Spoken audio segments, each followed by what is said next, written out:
भारती।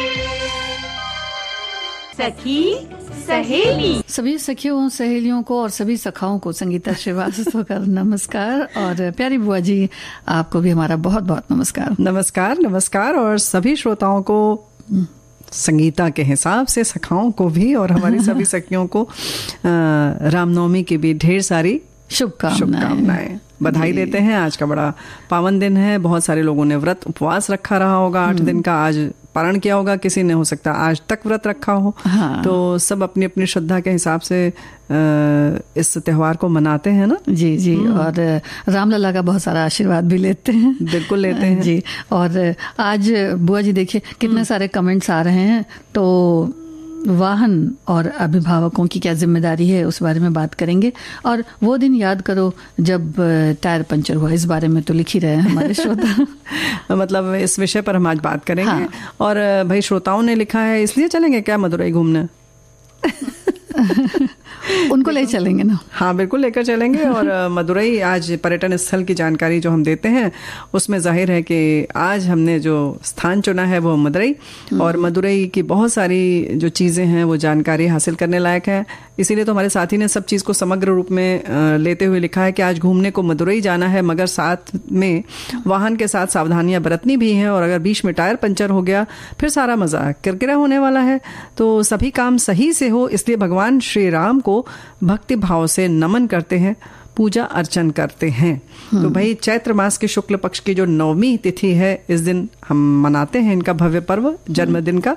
और राम का जन्म इस दिन सरयू नदी के किनारे बसी अयोध्या में चक्रवर्ती महाराज दशरथ के घर हुआ था। और प्रभु राम ने हमें बताया कि किस तरह से हम बुराई पर अच्छाई की विजय हासिल करना चाहिए, और करते हैं और कर सकते हैं। इसके साथ साथ हमेशा सच्चाई की राह पर चलना चाहिए। और जो उन्होंने एक आदर्श प्रस्तुत किया, उससे कहीं ना कहीं हमें सीख मिलती है कि हमें इसी राह पर चलना चाहिए आगे। जी। और सभी का आदर, समस्त चराचर से प्रेम, चाहे कोई धनी हो या निर्धन हो, सबका सम्मान, अच्छे आचरण यानी श्रेष्ठ आचरण, इसको जीवन में उतारने की जरूरत है। ऐसी उनके जीवन चरित्र से हमें शिक्षा मिलती है, ऐसा परिलक्षित होता है। माता पिता जो हैं, गुरु जो हैं, सबकी आज्ञा का पालन करना उनके चरित्र की अनुपम विशेषता है। वैसे तो श्री राम सृजनहार, पालनहार, अगम अगोचर कहलाते हैं, अविनाशी कहलाते हैं। वैसे ये इस तरीके के जब अवतारी पुरुष आते हैं धरती पर तो किसी न किसी प्रयोजन से भेजे जाते हैं, और इसीलिए उन्हें एक विशेष शक्ति देकर भेजा जाता है, ताकि जो भी समस्या है पृथ्वी की उसे वो कहीं ना कहीं समाप्त करें और आम जन को उससे मुक्ति मिले। लेकिन बचपन की अगर बात करें, आज जन्म की बात है, तो श्री राम का बचपन जितना सुंदर और कलाओं से पूर्ण था, उतना ही उनका जीवन भी सादा था, उच्च कोटि का था। एक उन्होंने आदर्श प्रस्तुत किया, और जाहिर है कि ये दिन मनाने का मतलब ये है कि उनके आचरण को हम अपने व्यक्तित्व में उतारने का प्रयास करें। हाँ, वही जरूरी है। और रामनवमी के दिन ही देखिए बुआ जी, आज चैत्र नवरात्र का समापन भी हो गया है। और इस पावन अवसर पर जो कई जगह देखा गया कि श्रद्धालु मंदिरों में तो जाते ही हैं बुआ जी, साथ ही साथ जो पवित्र सरोवर होते हैं, या सरयू की बात करें या नदियों की बात करें, गंगा जी की बात करें, तो वहाँ पर नहाने की भी परंपरा है, व्रत करने की परंपरा है। और कई जगह मंदिरों में और घरों में भी अखंड कीर्तन देखे जाते हैं। रामायण या फिर राम कथा का श्रवण भी किया जाता है। अब राम कथा की बात आ रही है तो जाहिर है कि कथा सिर्फ कथा के लिए नहीं की जाती कि हम सुने और बस उतनी देर आनंद मनाएं और आगे चल जाएं। ऐसा नहीं है, बल्कि सीखना चाहिए। जैसे कि रामचरितमानस अगर हम सुनते हैं या उनके जीवन चरित्र को सुनते हैं तो हमें माता पिता, गुरु और सभी के और सभी चर अचर सभी का सम्मान करना चाहिए, जैसे भगवान श्री राम ने किया। और अहंकार तो बिल्कुल होना नहीं चाहिए, प्रेम सभी से करना चाहिए। और कई बार जो विपरीत परिस्थितियां आती हैं उनमें अक्सर बड़ा ही कठिनाई होती है, या लगता है कि भाई क्या करें क्या ना करें। तो ऐसे में धैर्य बनाए रखें। और जो हानि पहुंचाने की जहां तक बात है, तो चाहे जीव जंतु हो, चाहे कोई भी इंसान हो, किसी को भी हानि न करें। बल्कि देखो, जैसे समंदर पार करना था उनको लंका जाने के लिए, लेकिन उन्होंने पहले याचना की, प्रार्थना की। फिर इसी तरह से अपनी भावनाओं पर नियंत्रण रखें। जैसे कि कहाँ राज सिंहासन मिलने वाला था और वहीं उन्हें वनवास दिया गया, फिर भी वो बिल्कुल संयमित रहे। यूं कह सकते हैं कि अपनी परंपराओं का निर्वाह करने वाले थे और जीवन में हार न मानने वाले, कठिन परिस्थितियों से मुकाबला करने वाले थे। इसी तरह से उन्होंने अपने परिवार के प्रति जो हमें अपना प्रेम रखना चाहिए वो भी आदर्श प्रस्तुत किया। और इसके संग संग जो धैर्य था उनके अंदर, यानी संतों की बात को सुनना, ये भी रामचंद्र जी के व्यक्तित्व में बखूबी था। बहुत ज़्यादा। और अपने देश की किस तरह से रक्षा करनी चाहिए, अपने जो आत्मसम्मान है उसकी किस तरह से रक्षा करना चाहिए, और जीवन में जो एक के बाद एक आदर्श होते हैं उसको जिस तरह से प्रभु या भगवान श्री राम ने स्थापित किया, तो आदर्शों का भी पालन हमें अपने जीवन में करना चाहिए। तो यही सब कुछ बातें हमारे साथियों ने भी लिखकर भेजी हैं कि भगवान श्री राम का जीवन मर्यादा के दायरे में रहकर कर्तव्यों का पालन करने की सीख देता है। वचनबद्धता और कर्तव्य निष्ठा उनके जीवन के दो महत्वपूर्ण पहलू हैं। कुछ ऐसी ही बात लिखा है कि धरती पर असुरों का संहार करने के लिए भगवान विष्णु ने त्रेता युग में श्री राम के रूप में मानव अवतार लिया था और उन्हें मर्यादा पुरुषोत्तम कहा गया, क्योंकि अपने जीवन काल में कई कष्ट सहते हुए भी मर्यादित जीवन का सर्वश्रेष्ठ उदाहरण उन्होंने प्रस्तुत किया। तो भाई तरह तरह की जो भावनाएं हैं हमारे साथियों ने लिख कर भेजी हैं। हाँ। और आज घूमने की जगह भी हमारी बहुत भक्तिपूर्ण ही है। हाँ। कह सकते हैं मदुरई। हाँ जी। तो चलते हैं मदुरई। मदुरई जो है मदुरई भी कहते हैं, इसे मदुरै भी कहते हैं, दक्षिण भारत के तमिलनाडु राज्य में स्थित है। ये शहर कूडल महानगर और तुंगा नगर जिसे कहते हैं कभी न सोने वाली नगरी कहा जाता है, और इसको कल्ली गई मान नगर भी कहते हैं, जिसे मोगरे की नगरी भी कहते हैं, और या इसे मतलब बहुत सारे इसके नाम हैं। हाँ, इसे पूर्व का एथेंस भी कहते हैं जो वैगई नदी के किनारे स्थित है। तो बहुत पुराना ये शहर है मदुरई, और यहाँ पर मीनाक्षी सुंदरेश्वर मंदिर को घेरे हुए आसपास बसा हुआ है। और शहर की रचना कुछ ऐसी है कि पूरा शहर एक कमल के रूप में रचा हुआ है और प्राचीन परंपराओं और संस्कृति के लिए जाना जाता है। इसीलिए लोटस सिटी भी कहते हैं जी। और शुद्ध तमिल भाषा यहाँ बोली जाती है। शिक्षा भी बड़ी उत्तम है। व्यापार, उद्योग, धार्मिक महत्व का केंद्र ये शहर प्राचीन काल से ही है। सूत काटने, रंगने, मलमल बुनने, काश्तकारी, पीतल का काम और ये सारी चीज़ें वहाँ की जाती हैं। और ऐसा है इतिहास में वर्णित कि प्राचीन रोम और यूनान से भी व्यापारिक संपर्क थे इस शहर के। और तेन मदुरा भी कहते हैं इसे।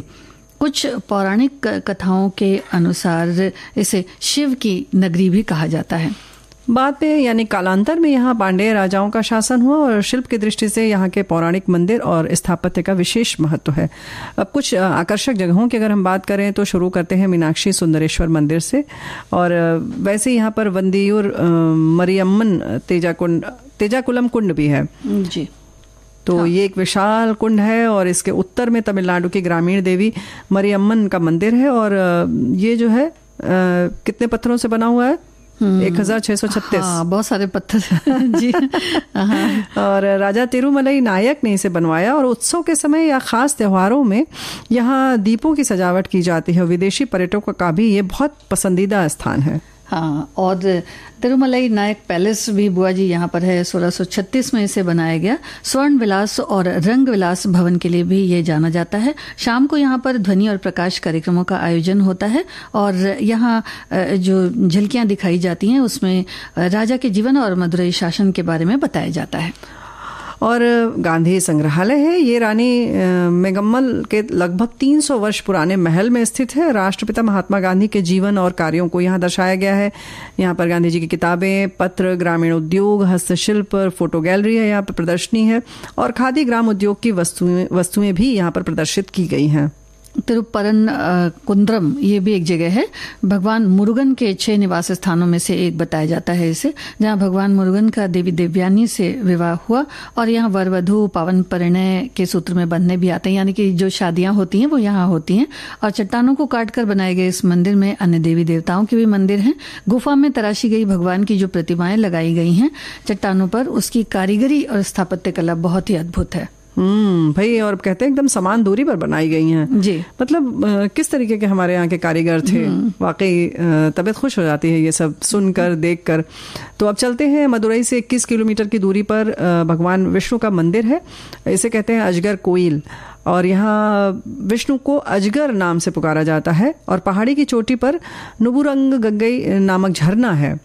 तो ये जो है बड़ा खूबसूरत होता है। तो जाहिर है कि फिर झरना है तो तीर्थयात्री स्नान भी करते हैं जी। और वन्य जीव अभ्यारण्य भी यहाँ पर है। मदुरई से 155 किलोमीटर दूरी पर भारतीय हाथियों के निवास के स्थान के रूप में ये जगह जानी जाती है। और कृत्रिम झील भी है यहाँ पर। सांभर और हाथियों को यहाँ पानी पीते देखा जा सकता है। तो जून और अक्टूबर के महीने में लोग जा सकते हैं। तो भाई अब चलते हैं मीनाक्षी सुंदरेश्वर मंदिर। बड़ा खास, बल्कि ये कह सकते हैं ना कि मीनाक्षी मंदिर के नाम से ये जगह ज्यादा प्रसिद्ध है मदुरई। और मतलब नाम आता है तो बस लगता है हाँ, ऊंची से एक जो छवि है ना वो आंख के सामने बिल्कुल आ जाती है मंदिर की। भाई क्यों ना हो, क्योंकि इस मंदिर को केवल मीनाक्षी मंदिर या मीनाक्षी अम्मा मंदिर के नाम से भी जानते हैं। केवल मीनाक्षी सुंदरेश्वर मंदिर ही नहीं जानते।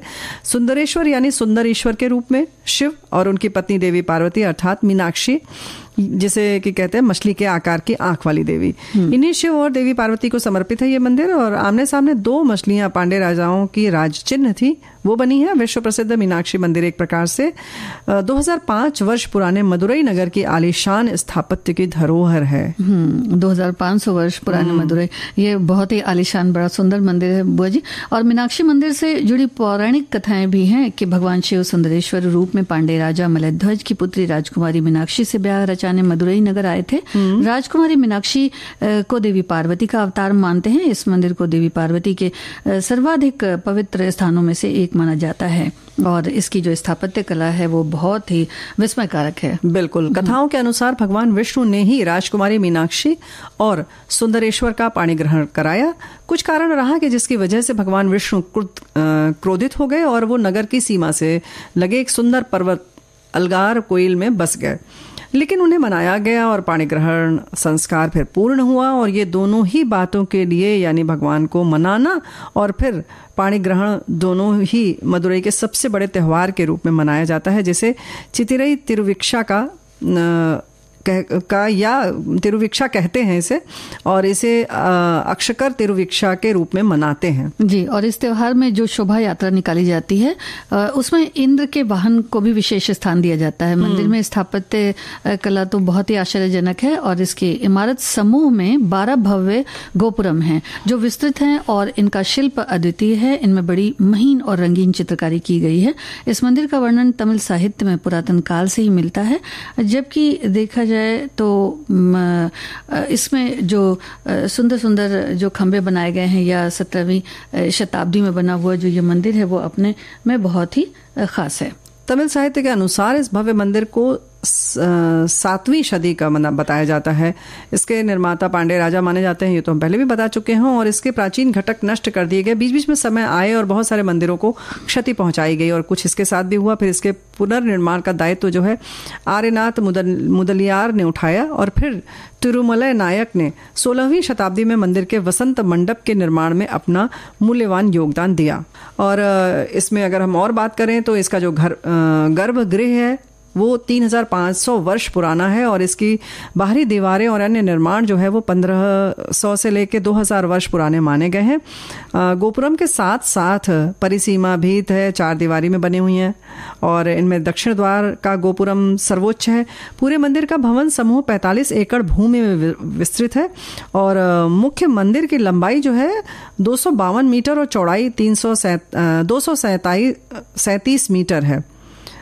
एक बार फिर बताती हूँ, मुख्य मंदिर की लंबाई जो है 252 मीटर और चौड़ाई 237 मीटर है। और ये इसमें जो तल संख्या है वो 9 है जी। चारों दिशाओं में है, लेकिन इसकी ऊंचाई सबकी और शिल्प जो है वो काफी अलग तरीके की है। हाँ, क्योंकि पत्थर से कटावदार तरीके से जो बनाया गया है उस वजह से। और शिव मंदिर के समूह में मध्य स्थित में यहाँ भगवान शिव का नटराज मुद्रा भी स्थापित है। और सामान्यतः इस मुद्रा में भगवान शिव नृत्य करते हुए अपना बायां पैर उठाए हुए दिखते हैं, लेकिन यहाँ उनका दायां पैर उठा हुआ है। और एक कथानुसार राजा राजशेखर पांडे की प्रार्थना पर भगवान ये यहाँ अपनी मुद्रा उन्होंने बदली है और ये मूर्ति चांदी की वेदी में बंद है। इसलिए इसे वेल्ली अम्बलम रजत आवासी भी कहते हैं। और यहाँ बड़ी शिल्प आकृतियां सुंदर सुंदर हैं। यहीं पर एक बड़ा गणेश मंदिर भी है जिसे मुकुरुनय विनायगर कहते हैं, और ये प्रतिमा मंदिर के सरोवर की खुदाई में प्राप्त हुई थी। मीनाक्षी देवी का गर्भगृह भगवान शिव के बाएं स्थित है। इनका शिल्प स्तर शिव मंदिर से भिन्न है, यानी कि थोड़ा सा भिन्न भी है और थोड़ा निम्न भी है, थोड़ा कम है, छोटा है उससे जी। और पौत्र मौर्य सरोवर भी कहते हैं कि भगवान इंद्र को स्वर्ण कमल यहीं से प्राप्त हुए थे, तो इसलिए इस सरोवर की मान्यता है। और ये सरोवर 165 फीट लंबा बताया जाता है, और कहने का मतलब काफी लंबा चौड़ा है। और मंदिर में प्रवेश से पूर्व लोग आते हैं, यहाँ परिक्रमा करते हैं। और पौत्र मौर्य कुलम का शाब्दिक अर्थ है स्वर्ण कमल वाला सरोवर, और अक्षर शह इसमें होने वाले कमलों का वर्ण भी सुवर्ण ही है। कई पौराणिक कथाओं में भगवान शिव द्वारा सारस पक्षी को दिए गए वरदान की कथा इस सरोवर से संबंधित है। साहित्य को लेकर भी कुछ कथाएं हैं जो इस सरोवर से संबंधित है। सहस्त्र स्तंभ मंडप या अभिराम काल मंडप, यानी हजारों खम्भों वाला मंडप अति सुंदर शिल्प का उदाहरण प्रस्तुत करता है जो तराशे हुए हैं। और ज्ञात है कि इसका निर्माण जो है आर्यनाथ मुदलियार ने करवाया था, और ये द्रविड़ शिल्पकारी का बेहतरीन नमूना है। यहाँ मंदिर की कला जो है बहुत देखते बनती है। इसी तरह से मंदिर का कला संग्रहालय भी है। इसमें मूर्तियां, चित्र, छायाचित्र और 1200 वर्ष का इतिहास देखा जा सकता है। और मंडपम की अगर बात करें तो इस मंडप के बाहरी पश्चिम की ओर संगीतमय स्तंभ स्थित है। इसमें प्रत्येक स्तंभ पर अगर थोड़ी सी थाप दी जाएगी तो अलग अलग से स्वर निकलते हैं। दक्षिण में कल्याण मंडप है। प्रत्येक वर्ष अप्रैल के मध्य में, यानी कि चैत्र मास या फिर चैत्र मास भी कह सकते हैं, चित्रई उत्सव मनाया जाता है। यहाँ शिव पार्वती भगवान का विवाह और उस तरह से जो आयोजन होता है उसमें सभी एक तरह से कह सकते हैं कि भाग लेते हैं। तो उत्सव और त्योहारों का तो देश है हमारा। और ऐसे ही मीनाक्षी मंदिर की भी बात की जाए तो यहाँ पर भी वही होता है। तिरुकल्याणम सबसे महत्वपूर्ण उत्सव है, और यहाँ का जिसका आयोजन चैत्र मास यानी अप्रैल के मध्य में होता है। इसके साथ तमिलनाडु के अन्य मंदिरों में भी वार्षिक उत्सव शुरू हो जाते हैं। इसमें रथ यात्रा, नौका उत्सव, नवरात्रि और शिवरात्रि भी धूमधाम से मनाते हैं।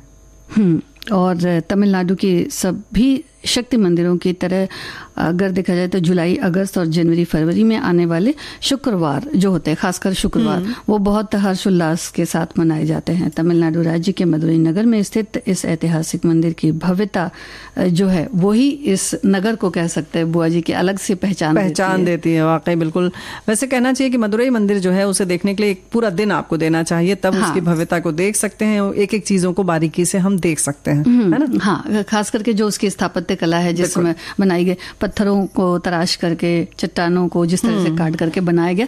और जो बुआ जी आपने मूर्तियों की बात करी थी कि जिनमें अलग जो एक दूरी है वो बिल्कुल एक सी दूरी बनाई गई है, तो वो गुफा के अंदर जो मूर्तियां हैं वो भी बहुत अलग अलग सी हैं। बिल्कुल बुआ जी, जब हम लोग कई बार बाहर की तरफ निकलते हैं तो ऐसा देखा जाता है कि भाई कहीं ना कहीं कोई चेकिंग हो रही है या कहीं ना कहीं किसी को रोका गया है, पकड़ा गया है। और अच्छा, जब कुछ कमी रह जाती है ना, तब जरूर पकड़ा जाता है। हाँ, जैसे पता चल जाता है पहले से ही कि ये कमी होगी। ये कमी होगी नहीं तो, लेकिन ये तो हो गई कि थोड़ी सी जल्दबाजी में कभी कुछ ऐसा हो गया।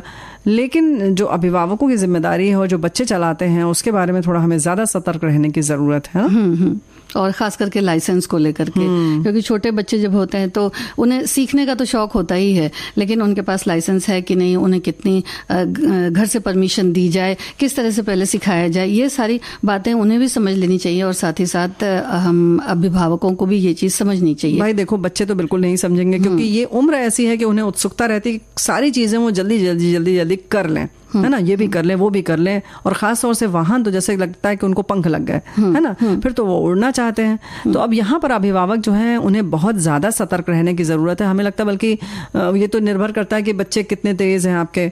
कभी 8 साल का ही बच्चा चाहता है कि वो चलाने लगे वाहन, दोपहिया तो चलाने ही लगे, है ना। हाँ, बिल्कुल। और वो शुरू हो जाता है स्कूटी आदि से, जिसमें कि नहीं कभी किसी, आजकल जैसे बैटरी वाली आ रही है उसमें लाइसेंस नहीं लगता है, तो उसको लेकर शुरू हो जाते हैं। फिर धीरे धीरे उन्हें लगता है कि थोड़ी और स्पीड आए, थोड़ी सी गति इसकी और बढ़े, और फिर बस शुरू हो जाता है बाहर निकल। नहीं, बाहर नहीं, बल्कि कहते हैं ना कि चाबी नहीं देना चाहिए उनके हाथ में ना। जब कभी जाए कहीं तो फिर चाबी को भी उस तरह से रख करके, या कह सकते हैं कि मतलब एक तरह से से छुपा ही दें कहीं। हाँ, क्योंकि देखो ना, जैसे कि अगर हम पैसों की चिंता करते हैं, पैसों को छुपा कर रखते हैं, तो पैसे तो फिर आ जाएंगे, लेकिन जीवन और मौत का जहाँ सवाल है, हमें लगता है कि उसको पैसे से ज्यादा भी हमें सुरक्षित रखना चाहिए, है ना, तो उसके लिए सतर्क रहना चाहिए। जी जी जी। तो जो सबसे ज्यादा जरूरी चीज है, तो मुझे तो लगता है बुआ जी कि अनुशासन होना बहुत जरूरी है। हाँ। कि अभिभावक भी इस बात को समझें और बच्चे भी इस बात को समझें सबसे पहले कि ये जो गाड़ियां हैं, इनको इस तरह से लेकर बाहर नहीं जाना चाहिए, और अगर सीखने के लिए जाते हैं तो कहीं ना कहीं किसी खाली जगह पर चले जाएं, तो वहां सीखा जा सकता है। सीखने के लिए भी एक उम्र होती है, उसी समय सीखने दें। लेकिन कभी कभी क्या होता है, बच्चे चोरी छुपे अपने मित्रों से या किसी और से, चाचा बुआ मामा किसी से भी सीख लेते हैं। तो इस बात की इतनी खबर हमारे अभिभावकों, जो हमारे साथी हैं, श्रोता हैं, अभिभावक के तौर पर उनको होना चाहिए अपने बच्चों के बारे में, कि उन्हें ये पता हो कि बच्चा क्या कर रहा है ना। बिल्कुल। और ज्यादातर वैसे देखा जाए तो छोटे बच्चे जो होते हैं, वो गाड़ी जब नई सीखते हैं ना बुआ जी, तो बहुत तेज उसको भगाते हैं। देखो, उम्र ऐसी है ना, ये उनकी गलती ही नहीं है। हाँ, वो सब कुछ करना चाहते हो, फिर स्पीड तो सबको अच्छी लगती है। जी बिल्कुल। हाँ, लेकिन वो ये भी नहीं समझते थे कि उसमें पेट्रोल है कि नहीं, बस देखे कि कोई नहीं है घर में, उठाया और लेकर चल दिया। फिर देखो, पेट्रोल केवल नहीं होने से कोई दिक्कत नहीं होती, लेकिन हाँ, जो स्पीड वाली बात है वो बहुत घातक हो जाता है ना? और इस बात का भी ध्यान देना चाहिए कि कई बार ऐसा होता है कि भाई 4 पहिया गाड़ी है, उसका ज्यादा इस्तेमाल नहीं होता, तो उसमें भरा कर ज्यादा सा पेट्रोल रख दिया गया है कि कभी निकाला जाएगा। तो फिर वो भी है कि उठाए और लेके चल दिए। तो इसका भी थोड़ा ख्याल रखना जरूरी है, क्योंकि बाद में अगर आकर के देखा गया कि भाई अब फिर कहीं जाना है, तो पता चला उस समय तो पेट्रोल की कमी हो जाएगी। और फिर एक जो दिखावे की जहां तक बात होती है कि बच्चे छोटी उम्र होती है, तो फिर वो दिखावे में ज्यादा पड़ जाते हैं। बिल्कुल, दिखावे पड़ जाते हैं। उन्हें लगता है कि उनके दोस्त के पास है तो हमारे पास भी है, हम दिखाएं, या कहीं ना कहीं वो हमारा मित्र चला रहा है तो हम भी चलाएं। तो इन सारी चीजों के लिए आपको बच्चों को अपने संस्कार ऐसे देने होंगे, उन्हें पहले से ऐसे समझाना होगा कि किस उम्र में क्या चीज करना है और क्या चीज नहीं करना है ना। जी। लेकिन हमारे साथी जैसे लिख रहे हैं कि वाहन के संबंध में अभिभावकों की जिम्मेदारी है कि बच्चों को अच्छी तरह से यातायात के नियम बताएं, हेलमेट पहनने को कहें, कार है तो सीट बेल्ट लगाएं, ओवरटेक न करें, और सबसे जरूरी, वाहन चलाते समय मोबाइल का इस्तेमाल बिल्कुल नहीं करें। बहुत जरूरी है तो साइड में वाहन रोक कर बात कर लें। नाबालिग बच्चों को तो कभी भी वाहन चलाने के लिए न दे, क्योंकि ये उम्र के जोश में यातायात के नियमों का पालन नहीं करते, खुद भी कई बार एक्सीडेंट करते हैं और दूसरा भी इन्हें बचाने के चक्कर में चोट खा जाता है। और एक हमारे और श्रोता ने लिखा है कि आज जितनी भी रोड पर दुर्घटनाएं हो रही हैं, उसका मूल कारण है कि वाहन को तेजी से, लापरवाही से चलाने के कारण हो रही। तो अभिभावकों का भी जो है थोड़ा बहुत दोष तो है ही है। 9वीं कक्षा में पढ़ने लड़के स्कूल मोटरसाइकिल से जा रहे हैं, जब कुछ अनहोनी हो जाती है तो फिर इसका नुकसान माँ बाप को ही उठाना पड़ता है। बिल्कुल सही बात है। वाहन और अभिभावक की पूरी जिम्मेदारी निभाते हैं। बेटे को अभी गाड़ी नहीं देते, ये अपने बारे में लिख रहे हैं हमारे श्रोता, क्योंकि 18 साल के अभी नहीं हुए हैं। कोचिंग भी हम ही छोड़ते हैं, बेटे का मन बहुत होता है गाड़ी चलाने का, पर हमने अभी मना किया है। वैसे भी पढ़ाई का समय है, तो सुरक्षित रहें तो ज्यादा अच्छा है। ये बात बिल्कुल सही है कि खास तौर से ये ध्यान रखें कि कहीं कोई दिक्कत आ गई तो जाहिर है कि आपकी पढ़ाई का जो समय है वो इन्हीं सब दौड़ भाग में चला जाएगा। तो जिम्मेदारी कहीं ना कहीं हमारी ही है, हम उन्हें ऐसे शुरू से संस्कार दें। ख़ास तौर से जैसे अगर हम खुद इस बात का ख्याल रखते हैं कि हमने समय से चलाया गाड़ी, या नियमों की जो बात है उन सब का अगर हम खुद पालन करते हैं, तो बच्चों में वो संस्कार अपने आप पड़ते हैं। तो बाकी जो हम चाहते हैं कि संस्कार पड़े, वैसे ही वाहन संबंधी जो भी बातें हैं वो एक कहते हैं ना कि रिवाज बन जाना चाहिए कि हमारे यहाँ तो घर में से कोई भी दुपहिया वाहन बिना हेलमेट के चलाता ही नहीं है। तो ये बात बड़े गर्व से हम कह सकते हैं, है ना, जैसे बाकी चीजों के लिए कहते हैं ना। हाँ, तो इन बातों को भी बीच बीच में अभिभावकों को जो है, जैसे छोटेपन से ही बच्चे होते हैं, उनके अंदर उमंग होती है, सब होता है चलाने की गाड़ी, तो उस वक्त से ही बताना शुरू करें तो बहुत अच्छा है। अच्छा, इसमें एक ये भी बात है हो सकती है बुआ जी कि बच्चों पर निगाह बनाकर शुरू से ही रखा जाए कि कहीं ऐसा ना हो कि वो मतलब उनकी एक तरह से कहते हैं कि आदत सी लग जाती है बिल्कुल, कि मतलब उधर दफ्तर गए मम्मी डैडी और इधर हाँ, निगाह हटी और उन्होंने चाबी उठाई और निकल लिए, बल्कि इंतजार करते रहते। हाँ, तो देखो भाई, जैसे हमने पहले ही कहा कि जैसे हम अपने गहनों का, पैसों का जो है वो ध्यान रखते हैं, ऐसे ही चाबियों का भी ख्याल रखें। हमारे साथी ने यह भी लिखा है कि अभिभावकों की जिम्मेदारी है कि नाबालिग बच्चों को वाहन न चलाने दें। एक तो उनका दिमाग इतना परिपक्व नहीं होता है कि त्वरित निर्णय ले सके, और दूसरे भारी वाहन को संतुलित रखने में भी परेशानी होती है, जिसकी वजह से अक्सर दुर्घटना घट जाती है। पर मेरा ऐसा मानना है कि अपने घर की बालिग महिलाओं को वाहन चलाना अवश्य सिखाएं, यह आज के समय की मांग है। तो बात बिल्कुल सही है, लेकिन फिर जैसे बालिग नाबालिग या जो नियम की बात है वो सभी के लिए है। हाँ। ये हम नाबालिग लड़कों की केवल बात नहीं कर रहे हैं। तो वही तो मैंने वही कहा था कि हम सफर वाली बात कही थी कि भाई गाड़ी भी लेकर निकलते हैं तो फिर एक दूसरे में होड़ लग जाती है, तो इससे जो दुर्घटना होती है उसकी संभावनाएं ज्यादा हो जाती हैं। अब उसके पीछे लड़कियां भी बैठ गई या दो तीन दोस्त लोग भी बैठ गए, फिर गाड़ी अपनी है तो पता चला किसी और को भी दे दिया कि भाई इतने देर में आ जाओ। तो ये भी बातें हो सकती हैं। ये बात बहुत महत्वपूर्ण है कि आप अपने बच्चे को दें। अगर आपका बच्चा बालिग भी हो गया तो इस बात का ख्याल रखिए कि वो अपने किसी ऐसे मित्र को तो नहीं दे रहा है जो अभी बालिग नहीं हुआ है। तो कहीं क्योंकि अगर वाहन पकड़ा जाएगा तो कहीं ना कहीं जिम्मेदारी आपकी बनेगी जिसके नाम वाहन होता है। हाँ, है ना? जी। और लाइसेंस जो है वो तो बहुत ही जरूरी है, तो लाइसेंस का भी बिल्कुल ध्यान रखें। कहीं अगर बाहर जा रहे हैं तो कई बार ऐसा भी होता है कि जो बच्चे हैं उनके नाम का लाइसेंस है पर वो लाइसेंस की तरफ इतना ध्यान नहीं देते, तो लाइसेंस पे भी बिल्कुल ध्यान दे। अगर उस तरह की उम्र है, चलाते हैं, तो लाइसेंस जरूर रखें, साथ लाइसेंस जरूर रखें। एक साथी ने हमारे बहुत अच्छा लिखा है कि अभिभावक बहुत बड़ा कर्तव्य है, वो अपने बच्चों को छोटी उम्र में मोटरसाइकिल चलाने को देते हैं। सभी जब भाषण बहुत देते हैं, जिम्मेदारी कोई नहीं निभाते हैं। मैं विविध भारती की तरफ से विनम्र निवेदन करता हूं, बच्चों कम उम्र मोटरसाइकिल न चलाने को देवे। कई परिवार अपने चिराग बुझे हैं। तो बात बिल्कुल सही है कि ये बात बहुत सुनकर खराब लगता है कि चिराग बुझ जाता है। हम उसको नहीं कहना चाहते कि बिल्कुल वाकई जानलेवा स्थिति होती है, तो ध्यान रखें। हाँ, क्योंकि होड़ा होड़ी में जब वो चलाते हैं तो फिर वो नियम का भी ध्यान नहीं रखते। हाँ। कि किधर से चलना है, कैसे चलना है, कितनी रफ्तार में चलना है। और ओवरटेक करते समय अक्सर दुर्घटनाएं घट जाती हैं और फिर किसी से कहने की स्थिति नहीं रहती है। फिर तो बाकी लोग भी ऐसे ही कहते हैं, और करो गलत काम, और करो गलत काम। तो ऐसा कोई भी गलत काम हमें नहीं करना चाहिए। तो भाई देखो, ऐसा है ना कि वाहन चलाते समय चीज़ों का ख्याल तो रखा जाए, लेकिन कुछ चीज़ें होती है ना, जैसे जिसको कहते हैं दैवी आपदा, कुछ ऐसे ही है, टायर पंचर होना। है ना? तो हमारे साथी ने लिखा है कि बात 2 वर्ष पूर्व की है, जब मैं अपनी बहनों के साथ मायके से वापस आ रही थी। बहनों के साथ मायके से वापस आ रही थी, खैर कार बहन चला रही थी। मम्मी की हिदायत से हम जल्दी जो है निकल गए थे क्योंकि मौसम बारिश का हो रहा था, लेकिन फिर भी 4-5 किलोमीटर चलने के बाद रास्ते में बारिश हो गई और बारिश भी इतनी तेज हुई कि अचानक उबड़ खाबड़ रास्ते पर गाड़ी का टायर पंचर हो गया। अंधेरा होने लगा। पुरुष कोई साथ था नहीं। बड़ी मुश्किल से सुनसान रास्ते पर बारिश में बहन ने स्टेपनी यानी अतिरिक्त टायर निकाली और किसी राहगीर की मदद से लगाई, क्योंकि हाईवे कम से कम 10 किलोमीटर दूर था और यहाँ तक पंचर गाड़ी को ले जाना संभव नहीं था, जबकि हमारा शहर अभी करीब 40 किलोमीटर दूर था। 1-1.5 घंटे के सफ़र को पूरा करने में 4 घंटे लग गए और पूरी रात हो गई। वो बारिश और टायर का पंचर होना आज भी याद आता है। तो भाई काफ़ी ये इन्होंने दिलेरी का काम किया था, मशक्कत की काफ़ी। जी। और हमारे एक और श्रोता ने लिखा है कि बचपन के दिनों में साइकिल के टायर तो पंचर होते ही रहते थे। कभी कील घुस गई या मई जून में भीषण गर्मी में पुराने टायर जो सॉल्यूशन होता था उसका पिघल गया, हवा निकल गई। तो 2016 की एक बात बताते हैं कि लड़के की शादी की बातचीत के सिलसिले में हमारा लड़की वालों के यहाँ आना जाना लगा रहता था। ऐसे एक दिन कार से उनके यहाँ गए थे। वापसी में घर के बाहर कार के अगले पहिए पर नजर पड़ी, देखा तो पंचर था। होने वाले समझी जी पहले तो घर से पंप लाए हवा भरने के लिए, शायद हवा निकल गई हो। जब कंफर्म हो गया कि पहिया पंचर है तो उन्होंने फटाफट स्टेपनी बदली और तब कहीं हम जाकर घर आए। और शर्मिंदगी भी बहुत महसूस हो रही थी कि अभी तो शादी भी नहीं हुई और हमारे लिए उन्होंने इतनी तकलीफ उठाई।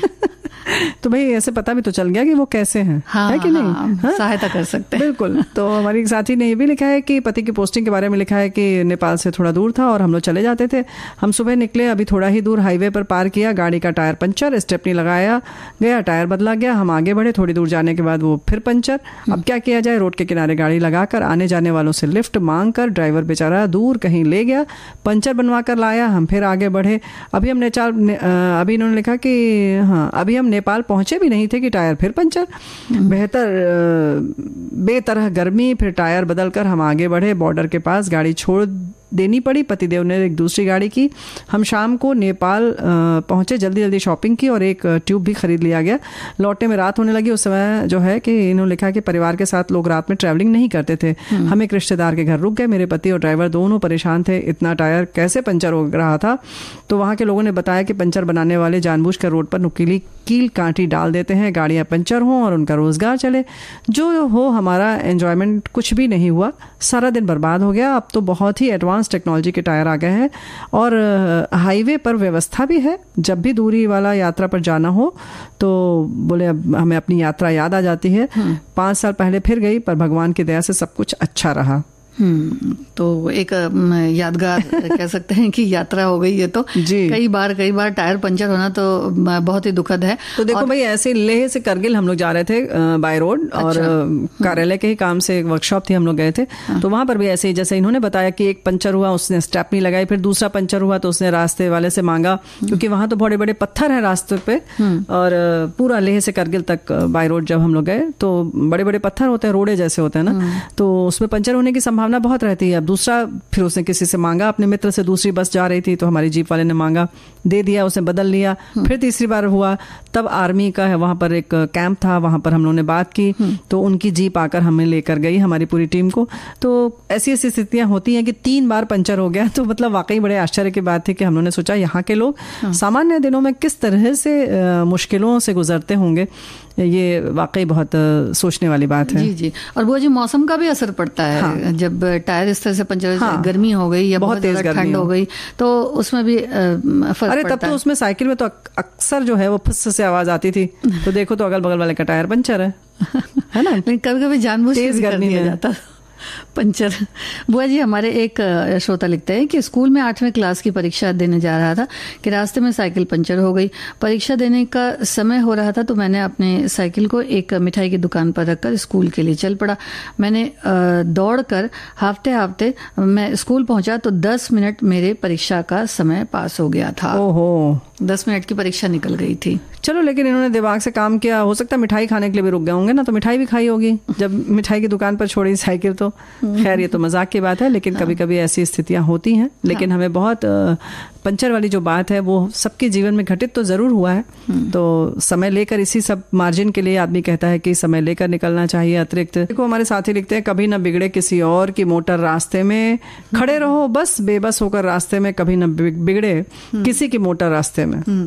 बड़ा अच्छा गीत भी है ये। हाँ, वही बोल ही इन्होंने लिखा है सुरैया जी। हाँ। और जी, और एक और श्रोता ने लिखा है कि आज वो दिन याद आ गए जब बेटी को दशहरा दिखाने जाते थे और टायर पंचर हो जाता था बाइक का, और कुछ समय तक बेटी को लेकर पंचर की दुकान पर बैठना पड़ता था। कभी किसी दिन घूमने का मन बना लेते और निकल कर कुछ दूर पहुंचते, फिर टायर पंचर, घूमने का मजा किरकिरा हो जाता। तो ऐसे ही कई बार टायर पंचर हुए और कहीं भी जाने का मूड खराब हुआ। तो भाई तैयारी रखना चाहिए और इस बात का ख्याल रखना चाहिए। लेकिन कहीं ना कहीं टायर, जब अब तो बहुत सारी जो चीज़ें हैं बहुत आधुनिक आ गया है तरीका उसका, लेकिन तो भी तैयारी से रहना चाहिए। अगर पंचर हो ही भी जाए तो अपना दिमाग पंचर न करें। हाँ। वैसे वाहन के बारे में जो हम लोगों ने लिखा था, अभिभावक के बारे में और बच्चों के बारे में, वो हमारे एक साथी और लिख रहे हैं, कड़क संदेश देने की विनती करता हूँ, थोड़ी कड़वी पर सच्ची बात है और ये जरूरी भी है। ये लिख रहे हैं जैसे कि आज के सभी टॉपिक जीवंत हैं और इंटरेस्टिंग है। वाहन बाबत पर आज 16 साल के बच्चे को और अभिभावकों को जरा इन्होंने लिखा है कि कड़क संदेश देने की विनती करता हूँ। तो बात बिल्कुल सही है, और जो हमने बातें कही हमें लगता है कि उसको आप लोग जरूर ध्यान में रखेंगे। जी।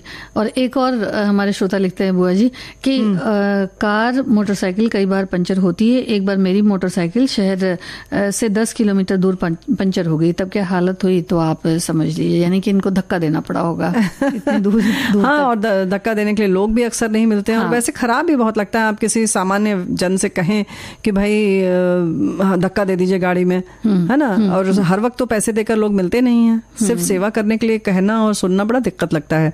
हमारे साथी लिखते हैं कि अभी पेपर में पढ़ा कि सिर्फ लगातार चलने से गाड़ियां ज्यादा पंचर होती हैं, खासकर गर्मियों के दिनों में, और एक्सीडेंट भी होते हैं। मशवरा दिया गया था गर्मी में जब भी सड़क मार्ग से जाएं आप तो हर 2 घंटे पर गाड़ी को रेस्ट दें, टायर को चेक कर लें, हवा चेक कर लें। और उन्होंने लिखा था कि कोशिश करें कि उसमें नाइट्रोजन गैस ही जाए। अब तो ये बात गाड़ी चलाने वाले ही जानेंगे, पर ऐसा मैंने पढ़ा था। तो भाई बहुत महत्वपूर्ण जानकारी है ये। बहुत अच्छी बात आपने बताई कि उसको रेस्ट देना चाहिए। और जो हाईवे पर बहुत, जिसको कहते हैं ना कि बिल्कुल तेज धूप जो होती है कड़कड़ाती वाली, तो उसमें वाकई सड़क इतनी गर्म हो जाती है, लगातार चलाते रहते जब तो रेस्ट देना बहुत जरूरी है। और अब कार्यक्रम से लेते हैं विदा। सभी को संगीता श्रीवास्तव और प्यारी बुआ का नमस्कार। विविध भारती